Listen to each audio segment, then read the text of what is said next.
आज हम पढ़ेंगे क्लास 9th का history chapter 1। NCERT class 9th का हिस्ट्री चैप्टर 1 फ्रांसीसी क्रांति।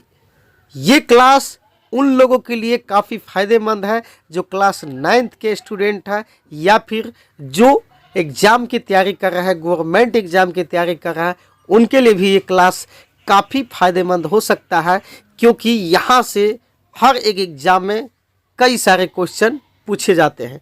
तो चलिए आज हम पढ़ेंगे फ्रांसीसी क्रांति। फ्रांसीसी क्रांति आखिर क्या है? तो फ्रांसीसी क्रांति ये वही क्रांति है जिसने पहली बार दुनिया को बताया कि राजा भगवान नहीं होता है, जनता से बड़ा कोई नहीं होता है। ठीक है ना। फ्रांसीसी क्रांति ये वही क्रांति है जिसने पहली बार दुनिया को बताया कि राजा भगवान नहीं होता है, जनता से बड़ा कोई नहीं होता है। ठीक है ना। चलिए अगला पॉइंट जो है, फ्रांस में क्रांति क्यों हुई थी? फ्रांसीसी क्रांति फ्रांस में हुई थी, तो पहले हम समझते हैं कि फ्रांस में ये क्रांति क्यों हुई थी। तो सोचिए कि अगर आपके गांव या शहर में ऐसा हो कि मेहनत आप करें, टैक्स आप भरें और मज़े कोई और ले जाए, तो गुस्सा आएगा या नहीं आएगा? कमेंट करके बताइए। यही हाल 1789 से पहले फ्रांस के लोगों के साथ हुआ था। ठीक है ना। 1789 में फ्रांस के लोगों के साथ हुआ था कि मेहनत लोग करते थे, गरीब मजदूर किसान, टैक्स मजदूर किसान देते थे और मज़े राजा उठाते थे। ठीक है ना। राजा जो राजा होते थे उस समय राजा हुआ करते थे। ठीक है ना। चलिए आगे हम समझते हैं और क्या है, आगे क्या हुआ। तो फ्रांस में समाज जो है वो कैसा था? फ्रांस में समाज को जो है ना 3 हिस्सों में बांटा गया था। फ्रांस में समाज को 3 हिस्सों में बांटा गया था। पहला वर्ग जो था वो पादरी हुआ करते थे। ठीक है ना, जिसको पादरी नाम दिया गया था। ठीक है ना। जो चर्च में काम नहीं करते थे, ठीक है ना, वो काम नहीं करते थे, छोटे मोटे काम नहीं करते थे। वे उनका काम क्या था? पादरी वर्ग का पूजा पाठ कराना। ठीक है ना। वो पूजा पाठ कराते थे लेकिन टैक्स नहीं देते थे। क्यों नहीं देते थे? क्योंकि वो बड़े लोग थे, अमीर लोग कहिए, बड़े लोग कहिए, ठीक है ना, उच्च जाति के लोग थे। ठीक है ना, जो पूजा पाठ कराते थे। जैसे मान लीजिए कि स्कूल में कुछ टीचर है और फीस न दे और सारी सुविधा ले। ठीक है ना। जो पादरी वर्ग होते थे वो क्या करते थे? वो टैक्स बिल्कुल भी नहीं देते थे, लेकिन सुविधा, उनको सारी सुविधा मिलता था। ठीक है ना। दूसरा वर्ग जो था वो अमीर लोग थे, राजा के रिश्तेदार होते थे। ठीक है ना। जो राजा हुआ करते थे उस राजा के रिश्तेदार समझते हैं ना क्या होता है रिश्तेदार? ठीक है ना। वही रिश्तेदार जो आपका रिश्तेदार होगा। कई सारे हर एक लोगों के साथ पास रिश्तेदार होता है, तो उसी तरह से जो है राजा के पास भी रिश्तेदार हुआ करते थे। वो उनके पास बहुत ज़मीन हुआ करते थे। ठीक है ना। बड़े बड़े घर, बड़े बड़े महल हुआ करते थे। ठीक है ना। किसके पास? राजा के रिश्तेदारों के पास। वो दूसरे वर्ग में आते थे। ठीक है ना। उनको भी टैक्स में क्या हुआ था? छूट मिला था। राजा के रिश्तेदार सब जो थे उनको टैक्स में क्या हुआ था? छूट दिया गया था। बिल्कुल वो लोग टैक्स जो है ना भरते ही नहीं थे। ठीक है। दूसरे वर्ग के लोग। और तीसरा वर्ग जो होता था वो कौन होता था? आम जनता हुआ करते थे। तीसरा वर्ग जो है फ्रांस में आम जनता हुआ करते थे। तीसरा वर्ग में कौन कौन थे? किसान, मजदूर, दुकानदार, है ना, छोटे कर्मचारी, जो भी छोटे वर्ग में काम करते हैं, ये सब तीसरे वर्ग में गिने जाते थे। लेकिन सबसे ज़्यादा टैक्स जो है यही लोग देते थे। सबसे ज़्यादा क्या? ये सारा का सारा टैक्स यही लोग देते थे। ठीक है ना। पहले वर्ग के लोग बिल्कुल टैक्स देते ही नहीं थे। दूसरे वर्ग के लोग भी जो नहीं टैक्स देते थे। पहले वर्ग के लोग कौन थे? जो पूजा पाठ कराते थे वो होते थे, और क्या कहते हैं, एक राजा होते थे। जो राजा तो टैक्स लिया ही करते थे। ठीक है ना। और राजा के जो रिश्तेदार हुआ करते थे उनको भी टैक्स नहीं लगता था। उनको भी टैक्स में क्या हुआ था? छूट दिया गया था। जिनके पास ज़मीन, बड़े बड़े महल उनके रिश्तेदार के पास थे, राजा के रिश्तेदार के पास। ठीक है ना। और तीसरा वर्ग जो हुआ करता था आम जनता, किसान, मजदूर, दुकानदार, छोटे वर्ग, इन सभी को जो भी अपना ये काम करते थे, मजदूरी करते थे, उनसे जो है टैक्स लिया जाता था। वो भी कम नहीं, बहुत ज़्यादा टैक्स लिया जाता था। आप सोचिए खुद, यानी कि एक वर्ग जो है, जो सबसे निचले वर्ग होते थे, तीसरा वर्ग, वो टैक्स देते थे। बाकी के दो वर्ग थे वो लोग बिल्कुल भी टैक्स देते ही नहीं थे, ठीक है ना। लेकिन सारा टैक्स इन्हीं पर था, छोटे वर्गों के पास, ठीक है ना। जैसे 100 बच्चों की क्लास में 2 बच्चे कुछ ना करें और 98 बच्चे पूरा बोझ उठाए, समझ रहा है ना। 100 बच्चे की क्लास में 2 गो बच्चा क्या करता था, वो कुछ भी नहीं करता था, और 98 लोग जो है, 98 को बच्चा उन्हीं को सारा काम करता था। बिल्कुल ऐसा ही फ्रांस में 1789 से पहले होता था, ठीक है ना। यहाँ तक क्लियर है। अब चलिए आगे समझते हैं, टैक्स का बोझ को समझते हैं, ठीक है ना। टैक्स के जो बोझ है उसको समझते हैं। तीसरा वर्ग को देना पड़ता था किस किस पे टैक्स, खेत पर टैक्स, चर्च को टैक्स, ठीक है ना, नमक पर टैक्स, रोजमर्रा की चीज़ों पर टैक्स, और मेहनत करे गरीब और खाए राजा। समझ रहे हैं ना बात को। यानी हर एक चीज़ों पर टैक्स लगा दिया गया था। खेती, किसान को खेत पर टैक्स देना पड़ता था, ठीक है ना।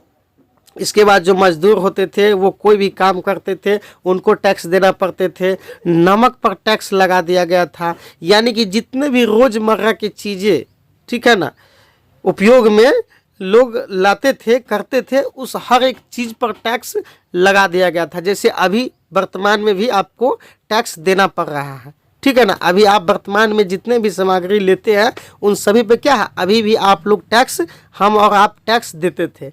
लेकिन उस समय भी जितने भी रोज़मर्रा की चीज़ें होती थी उन सभी पे टैक्स जो है देना पड़ता था।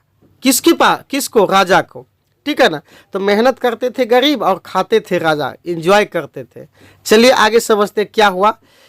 जैसे जैसे टैक्स बढ़ी, जनसंख्या बढ़ी, अनाज कम पैदा हो रहा था, ब्रेड महंगी हो रही थी, सामान महंगी हो रही थी, मजदूरी वही की वही, मतलब आदमी दिन भर काम करे फिर भी पेट भर रोटी ना मिले, ऐसे में लोगों क्या करेंगे बताइए आप लोग।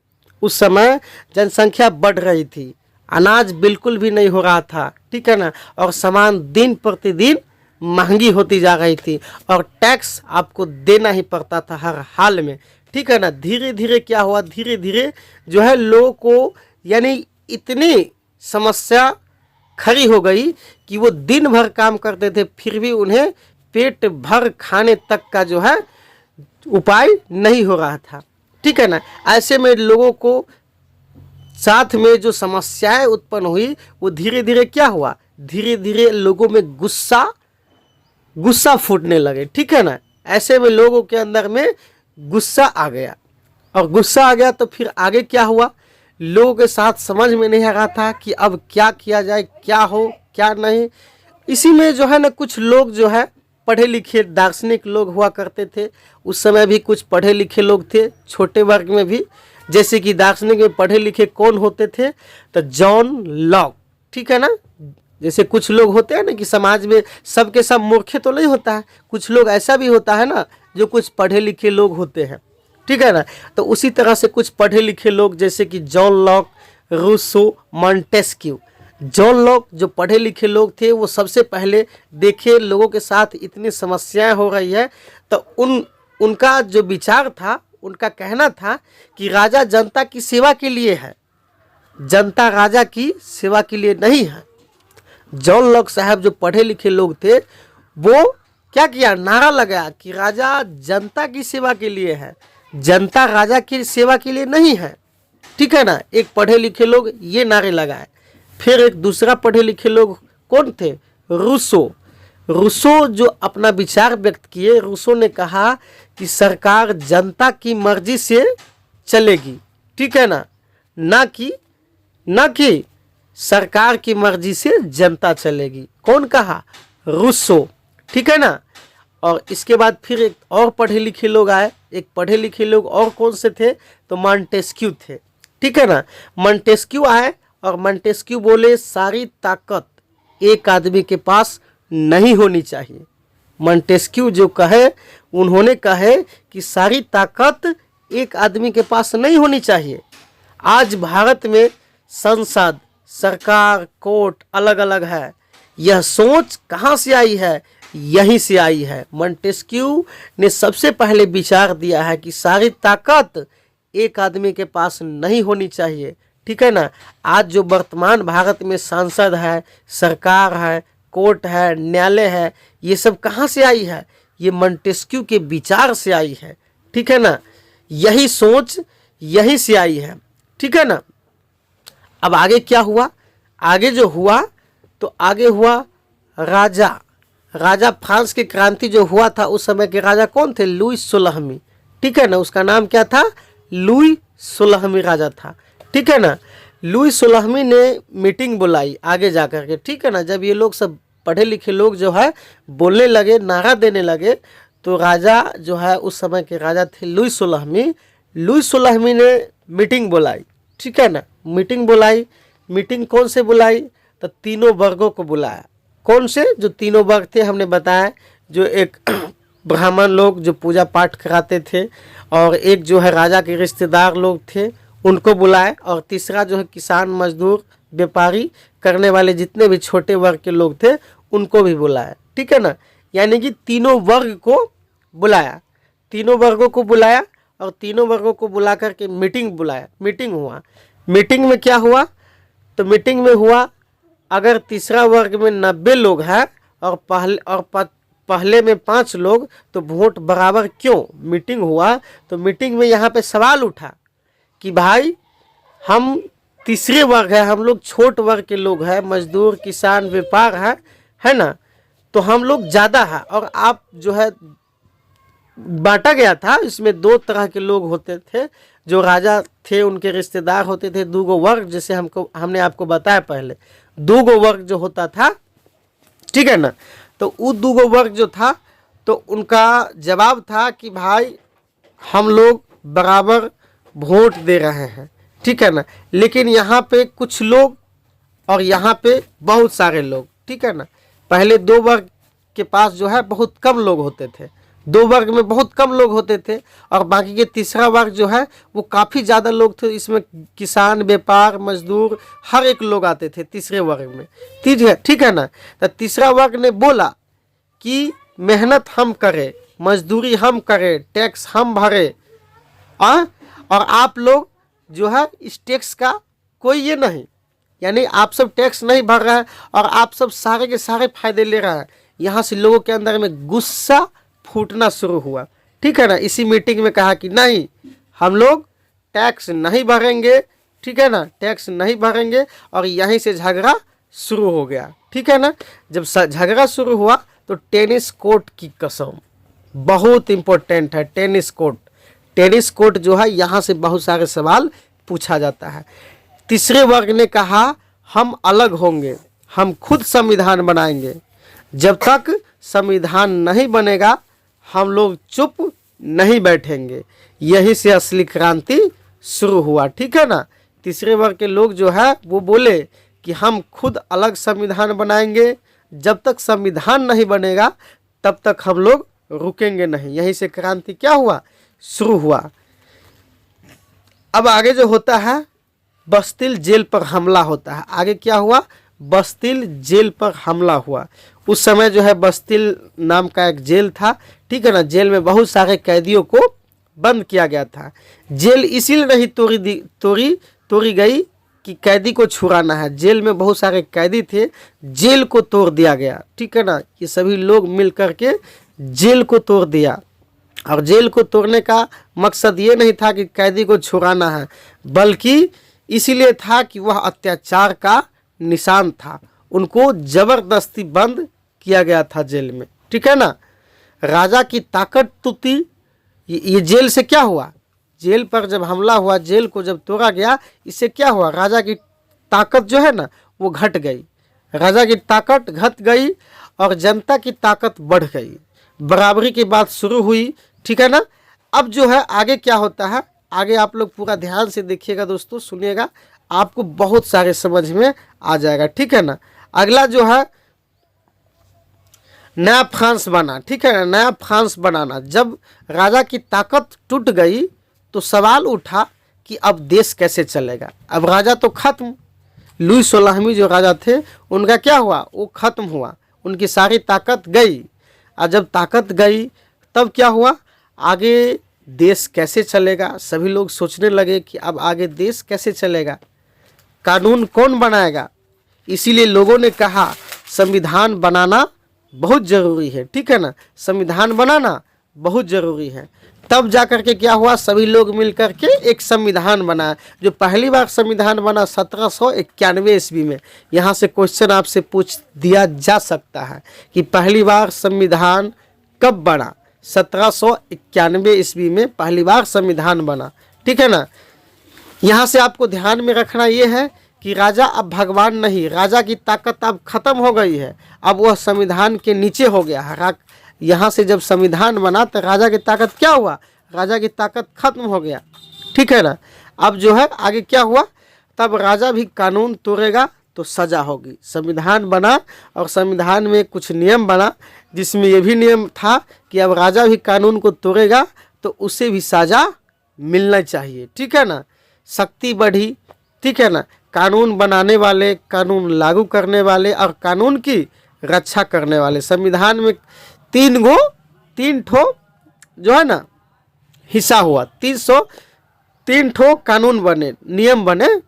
3 ठो कानून कौन बने, एक तो कानून बनाने वाले, और दूसरा कानून को लागू करने वाले, और तीसरा कानून को रक्षा करने वाले। 3 नियम बने। उस समय जो 1791 की फ्रांस की क्रांति 1791 में जो संविधान पहली बार बना उसमें 3 नियम बने। यही 3 नियम, कानून बनाने वाले एक, और दूसरा कानून को लागू करने वाले, और तीसरा कानून की रक्षा करने वाले, ठीक है ना, उस समय बनी। आज भारत में, आज की वर्तमान भारत में सांसद, सरकार और न्यायपालिका बिल्कुल यहीं से लिया गया है, ठीक है ना। यही सिस्टम है अभी भी वर्तमान में। सांसद अलग है, सरकार अलग है, न्यायपालिका अलग है। उस टाइम में भी ऐसा हुआ था। फ्रांस की क्रांति वहीं से सारा सिस्टम बना हुआ है। आप लोग पूरा देखते रहिए, समझते रहिए, सुनते रहिए, ठीक है ना। इस संविधान में क्या हुआ कि सबको वोट देने का अधिकार नहीं मिला। ये संविधान तो बना लेकिन इस संविधान में सभी को वोट देने का अधिकार नहीं मिला, ठीक है ना। महिलाओं को वोट देने का अधिकार ही नहीं मिला, गरीबों को वोट देने का अधिकार ही नहीं मिला। उस समय बस यही था कि महिलाओं को वोट देने का अधिकार नहीं दिया गया। वो सब यही सोचते थे कि गरीब लोग हैं, ये सब क्या वोट देंगे, ठीक है ना। इसको वोट देने की कोई उम्मीद नहीं, छोड़ दिया, ठीक है ना। गरीब लोगों को, सिर्फ अमीर घराने के लोग, अमीर घराने के पुरुष को अधिकार था कि वोट सिर्फ देंगे जो अमीर घराने के लोग थे। बाकी बात गरीब, छोटे वर्ग, महिला, इनको वोट देने का अधिकार बिल्कुल भी उस टाइम में नहीं दिया गया था। उस टाइम को जो 1789 का क्रांति हुआ था, ठीक है ना। यानी बराबरी का सपना सबका अधूरा रह गया। पहली बार जब संविधान बना तो सिर्फ बड़े बड़े लोगों को ही अधिकार, वो भी पुरुष को ही दिया गया था कि सिर्फ पुरुष वर्ग के लोग ही वोट डालेंगे जो बड़े अधिकार, बड़े बड़े लोग हुआ करते थे, ठीक है ना। बाकी बात गरीब, मजदूर, महिला, इनको वोट से वंचित रख दिया गया था, ठीक है ना। 1789 ईस्वी में फिर महिलाओं की भूमिका क्या हुआ, फिर आगे चलकर आंदोलन हुआ, महिलाएं आंदोलन किया। महिला जो है वो चुप नहीं बैठी। उनको जब वोट से वंचित कर दिया गया तो महिलाएं चुप नहीं बैठी, ठीक है ना। महिलाएं ने रैली निकाली, ठीक है ना, संगठन बनाई, भाषण दिए, ठीक है ना। आगे क्या हुआ, ओलंप द गूंज उन्होंने लिखा, declaration of right of women, declaration of right of women उन्होंने लिखा। उन्होंने कहा कि महिला भी इंसान है, उसे भी वोट मिलना चाहिए, ठीक है ना, उसे भी वोट देने की अधिकार मिलना चाहिए, बराबरी चाहिए। महिला भी सोच रही थी कि मुझे भी वोट मिलने की अधिकार होनी चाहिए, ठीक है ना। लेकिन सरकार ने नहीं माना। महिलाएं आंदोलन की, महिलाएं बहुत सारे आंदोलन की, भाषण की, लेकिन सरकार ने नहीं सुना और बाद में उन्हें मार दिया गया। महिलाओं के ऊपर अत्याचार करना शुरू कर दिया। वो वोट के लिए वो लड़ाई लड़ रही थी कि हमें भी अधिकार चाहिए, लेकिन सरकार ने क्या किया, उन्हें बहुत ही क्या ही कहें, उस समय की अगर बात करें तो महिलाओं के साथ बहुत सारे अत्याचार किया गया, ठीक है ना। और अत्याचार हुआ, फिर इसके बाद महिलाओं को मारना शुरू कर दिया, ठीक है ना, और काफ़ी गलत व्यवहार किया गया, ठीक है ना। फ्रांसीसी क्रांति ने बराबर की बात की, लेकिन महिलाओं को अधिकार नहीं दिया। बराबरी की बात की कि सब बराबर होंगे, लेकिन महिलाओं को अधिकार नहीं दिया गया, है ना। इसके बाद गरीब वर्ग, मजदूर वर्ग को अधिकार नहीं दिया गया वोट देने का। तो कैसी बराबरी, ठीक है ना। अब आगे क्या हुआ, आगे देखिए। अब आगे जो हुआ, रोबेस्पियर ने कहा, अब आगे जो है अगला शासन जो है वो रोबेस्पियर का हुआ, ठीक है ना। रोबेस्पियर आए, जो भी क्रांति का दुश्मन है उसे मार दो। अब अगला जो नेता आया रोबेस्पियर, ठीक है ना। रोबेस्पियर एक नेता हुए उस समय का, और उन्होंने कहा कि क्रांति का जो भी दुश्मन है उसे मार दो। क्या हुआ, शक के आधार पर सजा, बिना सही सुनवाई, ठीक है ना, गिलोटिन से हत्या, हजारों लोग मारे गए, गरीब अमीर कोई नहीं बचा। अंत में रोबेस्पियर भी मारा गया, ठीक है ना। 1789 में जो क्रांति हुई, हजारों लोग मारे गए, अंत में कोई नहीं बचा, ठीक है ना। हजारों क्या, लाखों लोग मारे गए, अंत में कोई नहीं बचा। आगे क्या होता है, इसके बाद जो होता है 5 लोगों की सरकार बनी, लेकिन सरकार जो है कमज़ोर थी। आगे जो हुआ, फिर आगे हुआ 5 लोगों की सरकार बनी, लेकिन सरकार कमज़ोर थी। भ्रष्टाचार बढ़ गया, जनता परेशान, देश अस्थिर, देश क्या हो गया, अस्थिर हो गया। फिर इसके बाद जो आता है एक अगला नेता, नेपोलियन बोनापार्ट। यहाँ पे क्या होता है, नेपोलियन बोनापार्ट जब आता है तो नेपोलियन बोनापार्ट कहते हैं सेना संभाली। नेपोलियन बोनापार्ट ने सेना संभाली, कानून सुधारे, देश में व्यवस्था लाई, लेकिन खुद को सम्राट बना दिया। नेपोलियन बोनापार्ट आया तो देश में सेना संभाली, कानून को सुधारा, देश में व्यवस्था लाई, लेकिन खुद को सम्राट बना लिया। तानाशाही की मतलब राजा फिर गया, तानाशाही का मतलब राजा गया, लेकिन सत्ता फिर भी एक आदमी के हाथ आ गई। अब जो आई नेपोलियन बोनापार्ट, ठीक है ना, सत्ता गया, लेकिन सारा सत्ता क्या हुआ, फिर एक आदमी के हाथ में आ गई। अब क्या होता है आगे, क्रांति के प्रतीक, ठीक है ना, लाल टोपी आज़ादी, टूटी जंजीर गुलामी से मुक्त, तराजू बराबरी स्वतंत्रता का पेड़। मतलब समझ रहा है, नहीं समझ रहा है, आज़ादी बराबरी भाईचारा, ठीक है ना, ये सब नारा दिया गया, ठीक है ना। भारत यूरोप पूरी दुनिया में ये क्रांति फैल गया, ठीक है ना। भारत यूरोप और पूरी दुनिया में फ्रांसीसी क्रांति जो है फैल गया कि ऐसे ऐसे फ्रांस में हुआ है, ठीक है ना। फ्रांस की क्रांति की विरासत, इस क्रांति ने दुनिया को सिखाया। फ्रांस की क्रांति जो है इसने दुनिया को सिखाया कि राजा जनता से बड़ा नहीं हो सकता है, कानून सबके लिए एक है, लोकतंत्र संभव है, नागरिक अधिकार जरूरी है, नागरिकों का अधिकार जरूरी है। भारत के संविधान में समानता, स्वतंत्रता, अधिकार सब कहाँ से आए, सब यहीं से आए, फ्रांस की क्रांति से ही आए, ठीक है ना। तो यहाँ तक आपका शायद कॉन्सेप्ट क्लियर हो गया होगा। ये फ्रांस की जो क्रांति है ये राजा जनता से बड़ा नहीं, ठीक है ना, कानून सबके लिए एक, लोकतंत्र संभव है, नागरिक अधिकार जरूरी है, और भारत के संविधान में स्वतंत्रता, समानता और अधिकार ये सब के सब जो है फ्रांस के क्रांति से ही उत्पन्न हुआ है। तो उम्मीद करते हैं कि ये चैप्टर आपको पूरा समझ में आ गया होगा, ठीक है ना।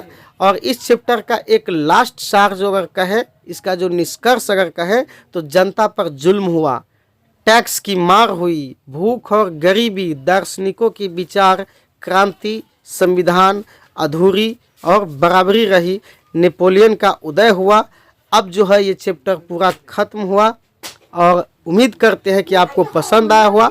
अगला चैप्टर के लिए आप लोग कमेंट करके ज़रूर बताइएगा और फॉलो कर लीजिएगा। आपको अगले चैप्टर में हम फिर से बेहतरीन तरीके से समझाने की प्रयास करेंगे। Thanks for watching.